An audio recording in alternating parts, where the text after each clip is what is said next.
Bonjour Sergueï Polzinski. Nous faisons cette vidéo pour le château de Perdiguier où vous exposez, enfin du moins vous allez exposer pendant le mois de mai jusqu'au mois de juin, du 3 mai jusqu'au 13 juin, dans ce très bel endroit. Et 2024 est le centenaire du surréalisme. Vous avez créé le mouvement du néo-surréalisme. Pourquoi ce choix de ces expositions que vous êtes en train de faire en pays cathare? Pourquoi ce choix? Je suis inspiré par les Cathares parce qu'ils sont très proches des vieux croyants russes. Et comme je suis d'origine russe, eh bien, tout naturellement, j'ai trouvé les analogies qui résonnent très fortement en moi. Et en particulier, lorsque j'ai découvert Minerve, je me suis rendu compte que c'était un lieu qui vivait, qui respirait, qui dégageait une certaine magie. Et je suis très content d'ailleurs, après Perdiguier, d'aller à Minerve, à la chouette de Minerve, où je vais retrouver mon complice Jean-Marc Chipot à la chouette de Minerve, parce que c'est ensemble que nous écrivons justement ce manifeste du néo-surréalisme.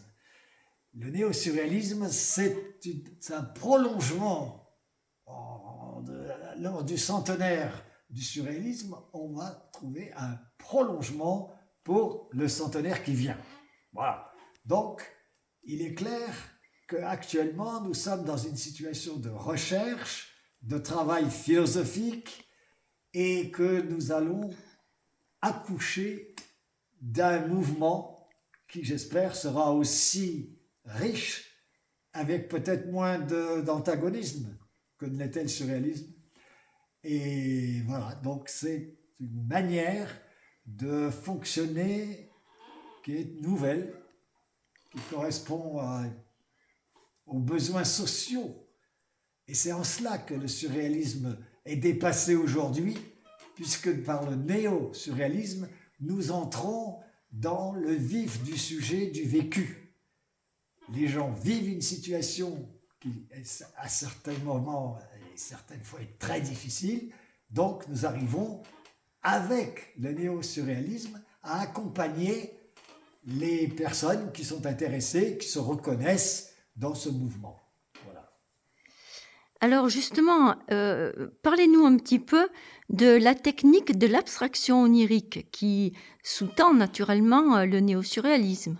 Alors, Dali avait, dont j'ai été l'élève, Dali avait choisi la gare de Perpignan comme étant le centre du monde. Eh bien, avec Jean-Marc Chipot, nous avons déterminé que Minerve serait le centre de l'univers. Et à ce titre, il fallait trouver une méthode de travail, un style de travail que j'ai intitulé abstraction onirique.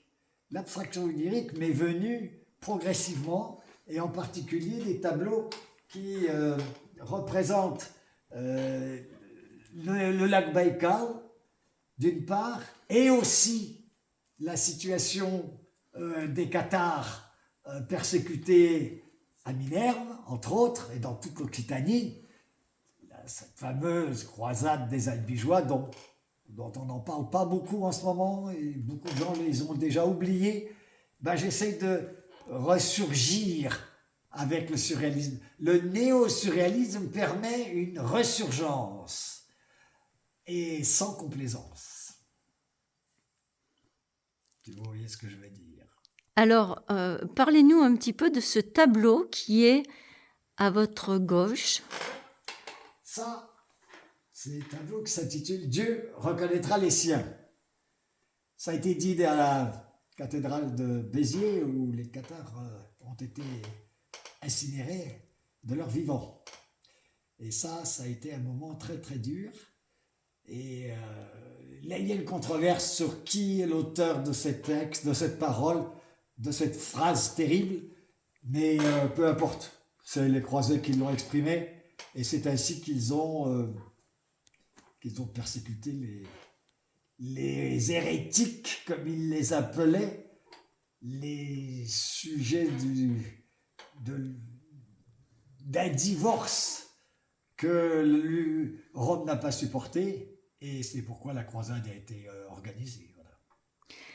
Quels sont les...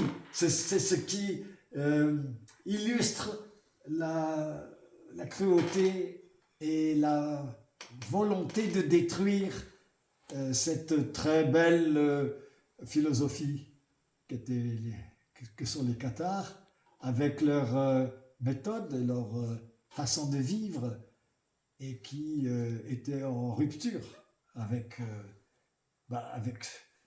les vécus de l'époque, qui étaient très marqués par l'orientation que l'Église voulait donner à la société. Alors, moi, je reviens sur les 2 tableaux du lac Baïkal, qui sont des tableaux d'une deuxième période, puisque les premiers tableaux, les grands tableaux qui vont être à Perdiguier et qui étaient conservés au musée Polzinski, donc sont de la première période, c'est-à-dire la période pendant laquelle vous êtes revenu oui, voilà. Et là, ces 2 tableaux, ce sont des tableaux qui sont très récents, et expliquez-nous un petit peu votre technique pour les transparences, pour créer ce relief. C'est extrêmement difficile d'expliquer la technique qui permet d'exprimer les transparences, parce que c'est très gestuel. C'est la main qui travaille, c'est la tête qui pense. Alors, ce qui est justement l'abstraction onirique est l'élément qui complète la philosophie néo-surréaliste.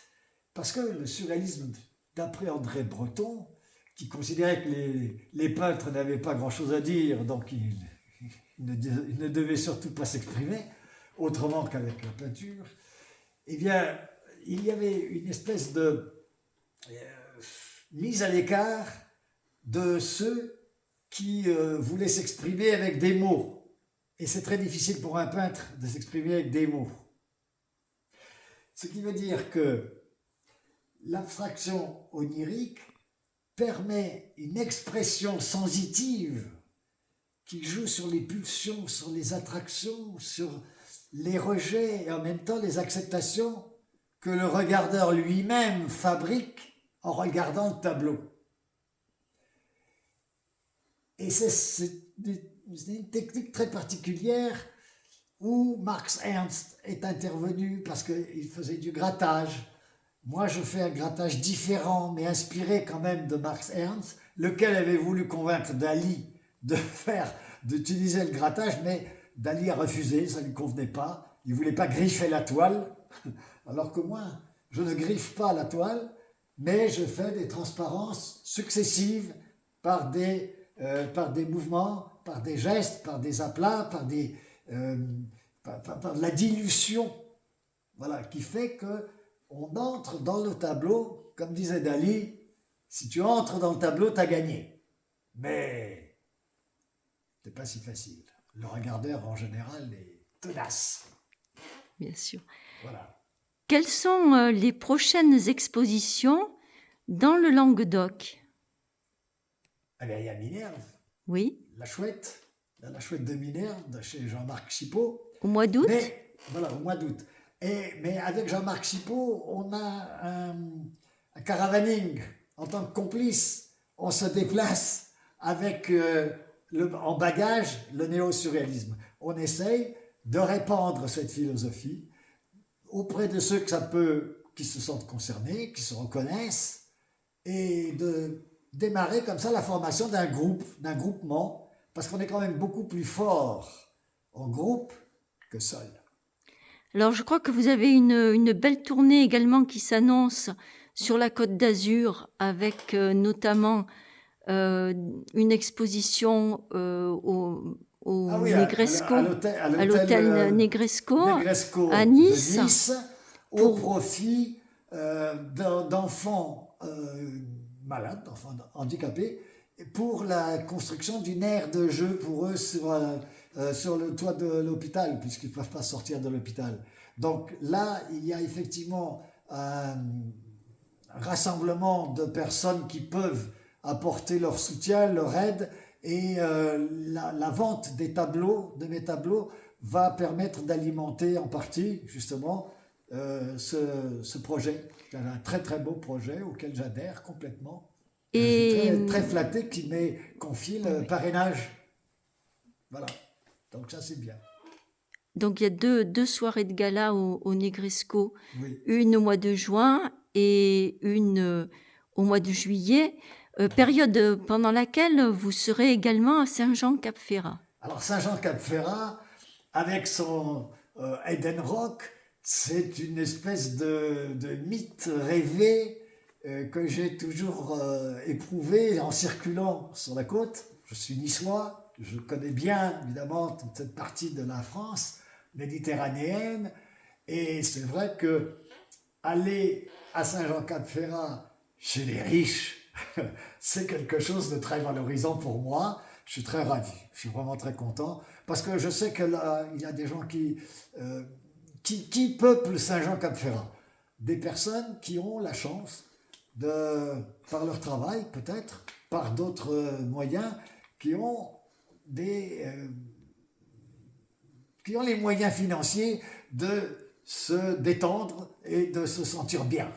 C'est Alors, surtout pourquoi des ne très pas bons. acheter de tableaux? C'est surtout de très bons collectionneurs. Et il y a des collectionneurs Eh bien, importants, oui. Sergueï Polzinski, nous vous souhaitons un bon parcours et Belle tournée. voilà. Et nous souhaitons une belle exposition au château de Perdiguier. Merci. Et là, ce qu'on peut dire, c'est que ce sujet qu'on vient de tourner ensemble fait partie de la préfiguration de notre télévision qui va s'appeler Musée Vivant Polzinski Télé. Très bien. MVP Télé. Merci. Au revoir. À bientôt.